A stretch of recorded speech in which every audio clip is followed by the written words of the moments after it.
to go online.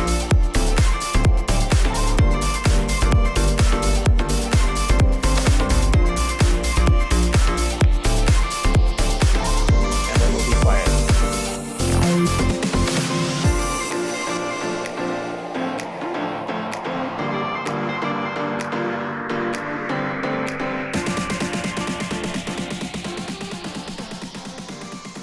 I love the intro music. Welcome to today's show. I'm Paul King, host of Arlington County Eats. And if you're wondering what that is, it's all things food and drink in Arlington County, an awesome place to live, work, and play. We have a special guest on today. It's our first food truck that we're featuring on Arlington County Eats. It's the Big Cheese food truck, and I am so excited to have Patrick Rathbone on today's show. Patrick, welcome. How you doing?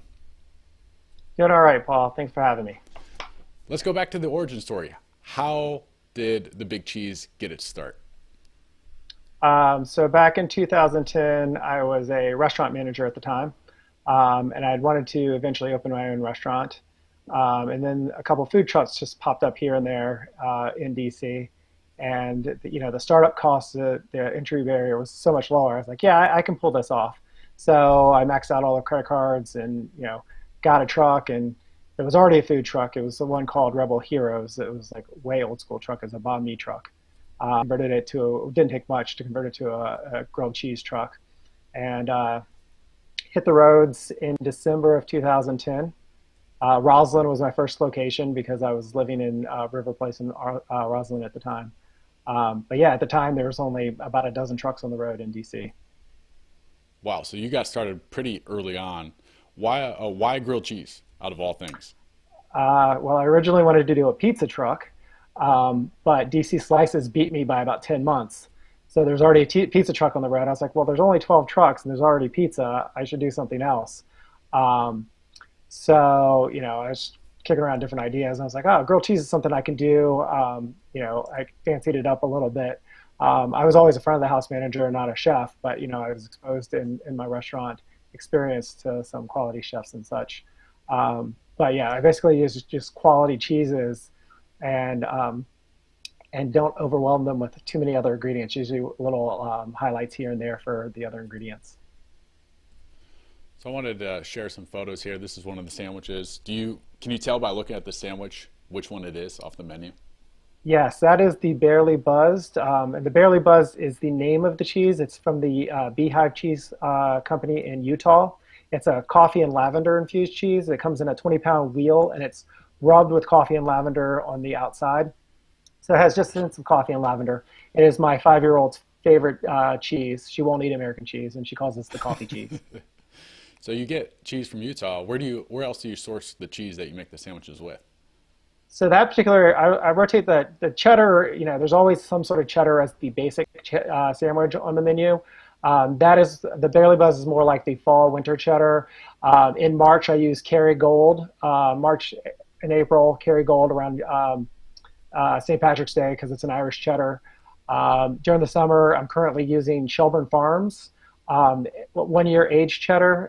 Shelburne Farms is a historical working on Lake Champlain in Vermont, and they do educational outreach on sustainable farming and such, and they have a really quality product. That's pretty cool. So I want to just ask a little bit, what's the main difference between a truck and a restaurant? Because some people might go out to the food trucks and they're like, oh, this has got to be super easy. You mentioned a bunch of food trucks came in after you got your start. So what's the big difference between a food truck and a restaurant? Well, I mean, you're a little bit more agile and mobile in the food truck. You take the food to where the people are. Yeah, I mean, the restaurant's just a lot more. I mean, just a lot more intense as far as capital startup and just having more employees, and you're always it's always there. Like the food truck is more like you pick your spots. You go out. I went out for lunch earlier today.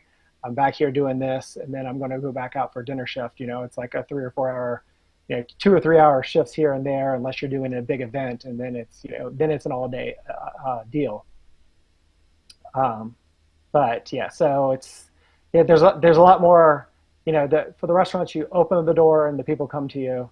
For the food truck, you need to find where the people are and bring the food to them. Yeah. So you've been doing this since 2010. What's the biggest thing that you've learned since you started the food truck? Well, the business has changed dramatically in the last 10 years. It used to be that Yeah. you could just pull up to any corner and open your window, and food trucks were the new hot thing, and people would just come and find you and seek you out. And then as more and more trucks came along, the food trucks there were certain areas that basically became mobile food courts, and people would not look for you anymore. They just go down to where the collections of trucks were. And then as more and more trucks came on the road, um, my business had focused, didn't really do a whole lot of street vending that I started doing. And I was doing mostly events and catering, lots of graduation parties, birthday parties, weddings, a lot of festivals, the beer festivals, wine festivals, music festivals. The picture you have up right now is a tent setup that we have at Bonnaroo next to the main stage. And that's like 80,000 people for 4 days. You're in the middle of the field. We run two locations there. We have the truck and a tent, and that's a whole different league of vending. That is, it takes a lot of logistical planning and forethought to make that happen. Yeah.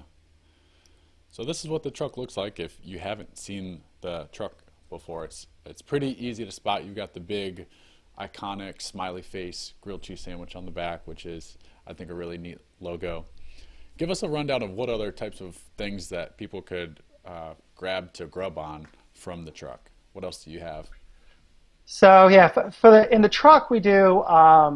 We rotate about 25 sandwiches throughout the year. There's probably three or four that are basically on the menu year round. The cheddar rotates, but we try to focus on changing the menu seasonally. And then there's tomato soup and butternut squash soup in the wintertime. We do gazpacho in the summertime, and watermelon feta salad in the summer. Hot apple cider in the fall and the winter. So try to keep it with the season.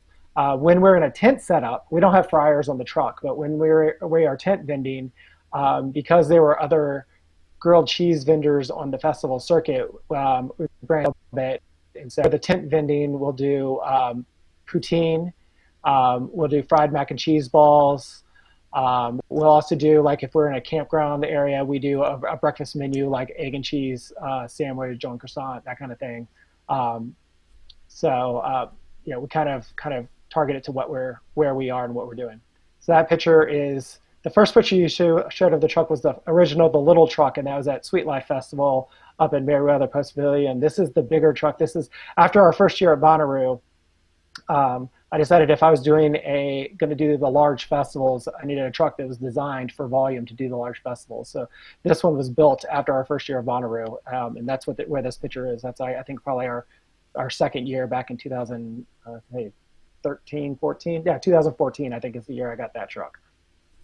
So this might be a silly question, Patrick, but you obviously have cheese to make grilled cheese. How do you keep a big wheel of cheese, like a 20-pound wheel of cheese, on a food truck, nice and cold? Obviously, if you're making the sandwiches Well, throughout the day, what's the trick? yeah, we have refrigeration. We have refrigeration on the truck, and then when I'm doing these large events, you might be able to see right in the background. I have a refrigerated trailer that I tow behind either the food truck, depending on the space. Either the food truck, I pull it behind it, or one truck.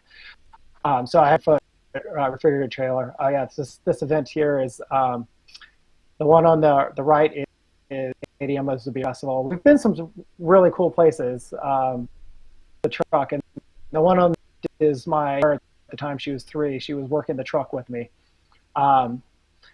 So yeah, we have everything refrigerated. We shred all the cheese. Usually when we're doing high volume events, we pre-make all of the sandwiches and wrap them up in bundles of 20. And then so when people are coming up to order, we're just throwing a sandwich on the grill, and it's already bread is buttered, everything's ready to go. We're just throwing it on and melting the cheese and toasting the bread to speed things along. Because in a high volume situation, you don't have time to make individual sandwiches. And if we know it's really high volume, we'll just keep sandwiches on the grill and where as they're ordering, we're just kind of pulling them off, and because we will reduce the menu and have less choices to move things along. Yeah, where do you get the inspiration for the menu? I mean, the buzzed sandwich, like some of this stuff, and I've had some sandwiches in the past, and they're like gourmet style. They're not just the traditional sandwiches that people might be used to. Where do you get the inspiration for them? So let's see. It varies. Like the thrilled cheese, a couple of my employees way back, two of my employees early on, 2011 or 12, kind of were kicking and came up with that one. The peach and chong, which is smoked Gouda with peach chutney. That one was because we were doing several festivals in the South. This picture that you have with the tent on the right is Shaky Knees Festival, and that's down in Atlanta. So we were we're in Tennessee doing a festival. We're doing it in Atlanta. We're like, oh, peach is kind of like, big down in Georgia. So let's do something with peach. And then we were like, smoked Gouda. So peach chutney, smoked Gouda. That was kind of one of those, hey, what would fit? And the peach and chung name, gets all the festival kids. They're like, haha, I get that. That's funny. Um, so it varies where the inspiration comes from. I have one called the Mindoro Blue, which is blue cheese with fig preserves, crushed walnuts, and honey. And that was based on an appetizer I had at Rustico a few years back. And they had like warm stuffed dates. They had blue cheese and walnut and honey on the plate. And I was like, oh, I could totally make this into a grilled cheese. So like the inspiration comes from just different places. That's really neat. We just took a look at the festival photos, and obviously you're not doing many festivals right now, probably not a ton of catering. So you mentioned taking the truck out today for lunch. What other types of things are you doing with the truck here locally in Arlington? So yeah, so we had to basically do like a 180, a 360, spun around several times. Oh yeah, I like that picture. That one's in front of the National Cathedral. That was a good event as well. Um, yeah, basically I had to retool my entire season because we had, festivals lined up and weddings and all of that stuff was lined up and everything came to a crashing stop. So I've been focusing on going out residential, specifically high density residential, but also anywhere where there's like an HOA or very active, like if they have active listservs and or they're all on Nextdoor or one of those places. If we can go out, some of these neighborhoods, it's just like a random neighborhood, but like they get the word out to everybody in the neighborhood that the food truck is coming, and they don't normally get food trucks, and like everybody shows up, and those typically end up being the best events. But we're also work with like building managers for apartment complexes and condo complexes to try to, schedule so that, we can go pull up on a corner and hope people show up. But it's always better if there's communication from like the property managers to let people know, or the HOAs to let people know that we're coming. And then we send the menu out ahead of time. We have online ordering and pre-ordering so people can they can order, and schedule their pickup time. So when they come up to the truck attack list, we have credit card readers mounted on the outside of the truck. So if they want to pay at the truck, they just swipe their credit card reader, and it's connected to Bluetooth for a POS system. So everything's pretty much as contactless as possible these days as well. That's really neat. So people can get together in their neighborhood and have the big cheese truck come out. If someone's watching and they're interested, hey, that's a really neat idea, whether it's a birthday or just a fun neighborhood event to maybe get people out, not necessarily close together, but just to get them out, what is the best way for them to get a hold of the big cheese? So they can hit us on Twitter at Big Cheese Truck or Facebook. The best way to go is the email contact@bigcheesetruck.com or patrick@bigcheesetruck.com. Actually, anything at bigcheesetruck.com will come. Like, hey, you, like it all filters into the same like email. Anyway, yeah. So they can reach out and we definitely like to go into the neighborhoods where maybe they're not getting as much food truck traffic, but there's a lot of excitement and an active like listserv / neighborhood page where people will get to know about it and come out and see us. Yeah. Patrick, we want to bring it full circle. This is called Arlington County Eats for a reason. You're based here in Arlington. How long have you been in Arlington, and what's your favorite part of the community here? So I've lived in Arlington for 12 years. I lived in Roslyn for 6 years until my daughter was born, and now I've been living just west of Shirlington, Columbia Pike, just off of Columbia Pike for the last 6 years as well. Um, there's I really like our current neighborhood. We're right on 4 Mile Run. There's like, just step outside. We're on a trail in the woods.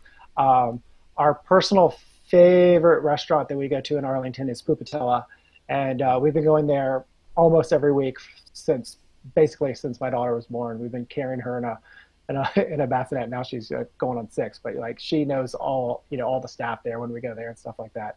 Oh, that's Um, awesome.